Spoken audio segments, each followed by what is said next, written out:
Magandang umaga, ngayon po ay araw ng Linggo, December 8, 2024. Update po muli sa lagay ng panahon.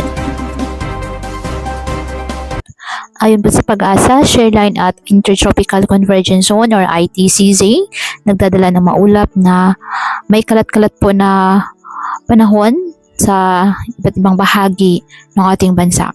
Wala naman po tayong bagyo o low pressure area na minomonitor sa loob po ng ating PAR na maaaring makaapekto sa lagay ng panahon. Samantala, dalawang kumpol naman ng kaulapan ang nakapalob sa Intertropical Convergence Zone ang patuloy ngayon na minomonitor sa may silangan ng Mindanao na nasa loob at labas ng ating PAR. Hindi po inaalis ang tsansa na mabuo bilang low pressure area ang dalawang kumpol na ito. Kaya patuloy lamang na mag-antabay na iba natin weather updates at sa updates ng Pag-asa dahil posible pa rin po ang pagbabago sa mga nasabing forecast.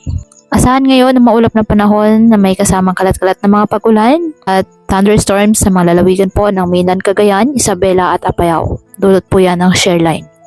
Asahan din po ang maulap na kalangitan na may kalat-kalat na mga pag-ulan, pag-idat at pagkulog sa Caraga, Davao Region at Saxargen dahil naman po sa ITCZ. At ang Batanes at Babuyan Islands naman ay inaasang makakaranas ng maulap na kalangitan na may mahihinang pag-ulan na dulot ng amihan.